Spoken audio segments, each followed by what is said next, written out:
deprive, like the honorable member has deprived his wife. অন্যের বউকে নিয়ে কথা বলার জন্য তো এদেরকে পাঠানো হয়েছে পার্লামেন্টে। নিজের রাজ্য সম্বন্ধে বলার কোনো এখতিয়ার এদের নেই, চিন্তা ভাবনাও নেই। অন্যের বউ কী করছে, অন্যের লোক কী করছে, এইগুলো নিয়ে আর কেন্দ্রের বঞ্চনা তারা তুলে ধরছে, সেটা ঠিকই, কিন্তু তার সরকারের যারা লোকজন তারা তার কী করছে মানুষের জন্য তারা কোন কাজটা ভালো করছে? এত টাকা অনুদান ঘোষণা করা হচ্ছে সাধারণ মানুষের ট্যাক্সের টাকায়, তারা পার্লামেন্টে গিয়ে জবাব দেবে কেন এত টাকার অনুদান ঘোষণা করা হচ্ছে সাধারণ মানুষের ট্যাক্সের টাকায়? অবশ্যই 85,000 টাকা করে অনুদান কার টাকায়? কে ট্যাক্স না দেয়? কে ট্যাক্স? গভর্নমেন্টের ট্যাক্সটা তো জনগণই দিচ্ছে, সেই ট্যাক্সের টাকায় 85,000 টাকা করে অনুদান। যখন মানুষ অনেক সময় কি করে ফেলে না, অনেক সময় বড় কিছু করতে গিয়ে নিজেরই পিছনে বাঁশ চলে যায়, একটা কথা আছে না, এখানে হয়ে গেছে ঠিক সেই রকম। দেশে কোনো আইন নেই। আমাদের দেশে কি আইন আছে? আমাদের দেশে সব থেকে ফালতু আইন হচ্ছে এই পার্লামেন্টারি লগুলো, সব থেকে ফালতু। এখানে কিচ্ছু হয় না, একজন আরেকজনকে অপমান করবে, এই করবে, সংখ্যাগরিষ্ঠ থাকলে বড়জোর বার করে দেবে, এছাড়া এখানে কিছু হয় না। এছাড়া এখানে কোনো দল আজকে তারা জানে না আজকে যে ক্ষমতায় আছে এইটা তো এইখানেই করা উচিত, কারোর নামে পিনাল অ্যাকশন থাকলে 302 বা মার্ডার বা কোনো কেস থাকলে সে ভোটে দাঁড়াতে পারবে না, কিন্তু এই জায়গাটা ফায়দা নিয়ে নেবে সবাই, জোর করে কেস দিয়ে দেবে পুলিশকে দিয়ে, যাতে একটা জেনুইন ক্যান্ডিডেট ভোটে না দাঁড়াতে পারে। এইটাকে সেই জন্য আইন করা হয়নি। সুপ্রিম কোর্ট 2015 সালে বলেছিল, তার জাজমেন্ট আছে যে কেন এটা হবে না, তোমরা এটা আইন করো। বারবার সুপ্রিম কোর্ট বলেছে, এরকম বহু জাজমেন্ট আছে সুপ্রিম কোর্টের, আমার কাছে সেই জাজমেন্ট আছে। কেন করা হয়নি, কেন সেটাকে আইন করা হয়নি এই একটাই কারণে, কারণ যে কোনো দল পুলিশ দিয়ে এটাকে তাদের অ্যাডভান্টেজ করে দেবে। আর দেশ যদি এইরকম এত লুজ আইন দিয়ে চলে, তার এরকম প্রতিক্রিয়া হবে। কি করতে পারে? ভোট বেশি থাকলে আগে বিজেপি বার করে দিত, এখন ইন্ডিয়া জোট অনেক স্ট্রং, বার করতে পারছে না।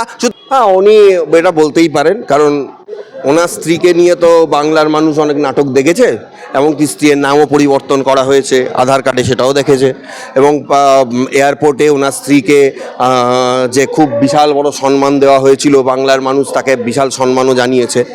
অন্যের স্ত্রীকে নিয়ে বলার আগে নিজের ঘরটা পরিষ্কার রাখার দরকার, কিন্তু সেটা ওদের অভিধানে লেখা নেই, তৃণমূলের অভিধানে। শুধু তাই কেন, আপনি সৌমিত্র খানের কথা কেন বলছেন? প্রধানমন্ত্রীকে নিয়েও তো উনি অনেক সময় অনেক কিছু বলেছেন এবং ওনার দিদিও বলেছেন। আমি শুধু একটাই কথা বলবো, দেখুন ব্যাপারটা হচ্ছে যে যারা পার্লামেন্টে যাচ্ছেন তারা আদৌ তাদের যে কথা বলার যে একটা স্বাভাবিক যে একটা ছন্দ বা রীতি থাকা উচিত, বা তারা এত মানুষের প্রতিনিধি, 7.5 লাখ ভোট পেয়ে তিনি পার্লামেন্টে গেলেন, 7.5 লক্ষ মানুষের তিনি প্রতিনিধি, একটা রাজ্য সরকারের তিনি একদম সেকেন্ড ইন কমান্ড, তিনি পার্লামেন্টে বসে আছেন, তিনি আজকে একটা প্রান্তিক নেতাকে নিয়ে সমালোচনা করছেন। এই ধরনের পরিবেশ এটা তৃণমূলই করতে পারে, এটা আর কেউ করতে পারে না। তবে দেখুন, একটা কথা মানতে হবে যে আমাদের দেশে আইনের ফাঁক প্রচুর, সেই জন্য এই সুযোগটা বারবার বিরোধীরা নেবেই। আপনি কিছু করতে পারবেন না, নতুন যে আইন করা হয়েছে তাতে তো কোনো কিছু নেই। ওম বিড়লা কী করবে? পার্লামেন্ট বা বিধানসভার আইনে কোনো স্ট্রং আইন নয়, ওই শুধুমাত্র দল বদলু হবে, এই হবে, সামান্য অভিযোগ হবে, এইটুকুই। মহুয়া মৈত্রকে কিছু করতে পারলো, তার বিরুদ্ধে এত অভিযোগ আনলো, এত কিছু আনলো, আবার তিনি জিতে ডং করে পার্লামেন্টে চলে গেল। তা দেশের আইনই স্ট্রং নয়, কেন এটা বলা হবে না? যার বিরুদ্ধে কোনো এত কেস আছে সে ভোটে দাঁড়াতে পারবে না, যার বিরুদ্ধে কেস চলছে, ট্রায়াল চলছে, সে ভোটে দাঁড়াতে পারবে না। সুপ্রিম কোর্টের কত জাজমেন্ট আছে, সেগুলো কেন অ্যামেন্ডমেন্ট করা হবে না? প্রত্যেকটা দলই তার নিজের স্বার্থ দেখে, সুতরাং দলগত স্বার্থ যতদিন থাকবে, মানুষের ভোট এইভাবেই শুধু করে হাসবে। কোন ক্লাব চেয়েছে ওনার কাছে? কলকাতার একটা বড় বড় ক্লাবে 100 কোটি টাকার উপরে পুজোর বাজেট, আমরা জানি না? পুজো পরিক্রমা আমি কতবার করেছি, আমি সব জানি। কেন বলবে না রে ভাই? কিছুই করা উচিত না, কারণ দেশে কোনো আইন নেই কিছু। ওনাকে পার্লামেন্ট থেকে বহিষ্কার করে কেন তার সদস্যপদটা ক্যান্সেল করা হবে না? যে কোনো লোকের কেন তার সদস্যপদটা ক্যান্সেল করা হবে না, যেখানে পার্লামেন্টে অন্য কাউকে অপমান করা হবে? কিন্তু এটা করা হয় না, আমার দেশে কোনো আইন নেই বলে। কি স্পিকারের কোনো ক্ষমতাই নেই? আমি আপনাকে বলছি, আইনটা তো আমি জানি স্পিকার কি করতে পারে। স্পিকার বড়জোর বলতে পারে, একটা কোনো লিখিতভাবে করবে মহুয়া মৈত্র, তার এগেনস্টে এত অ্যালিগেশন, তাকে ঢুকতে দিল না, কি হলো? তিনি আবার জিতে আবার এলেন, আবার তিনি বক্তৃতা দিচ্ছেন। স্পিকার কি করছে? আরে শুনুন, আবার নাকি তার নামে FIR হচ্ছে। কিছুই হবে না, কারণ দেশের আইন নেই। আপনি কি করবেন? আইনটাকে বুড়ো আঙুল দেখিয়েই সারা দেশটা চলছে।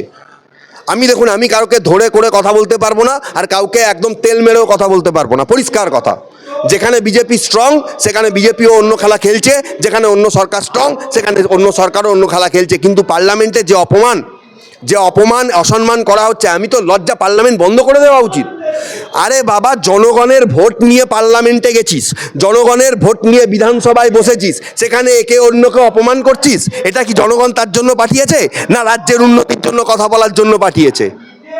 মানে তারা নিজেরা মনে করছে আমরা যা খুশি বলবো, কিন্তু ভোটটা জনগণের কাছেই চাইতে হবে, কারণ সেটাই কনস্টিটিউশনাল প্রসেস। এই প্রসেসকে আমি ঘেন্না করি। যে দেশে এই প্রসেস অনুযায়ী সমস্ত বড় বড় নেতা মন্ত্রীরা বড় বড় জায়গায় যায়, সেই প্রসেসটাকেই ধুয়ে মুছে সাফ করে দেওয়া উচিত। সুপ্রিম কোর্টের সেই অর্ডারকে কেন মান্যতা দেওয়া হবে না, কেন তাকে আইন করা হবে না? কারোর বিরুদ্ধে কোনো 7 বছরের ওপরে সাজা থাকলে সে যতদিন না সেই কেস থেকে বেরিয়ে আসছে, কোনো দিনও কোনো ভোটে লড়তে পারবে না। কেন দেশের এই আইন হবে না, কেন হবে না? আমি জানতে চাই।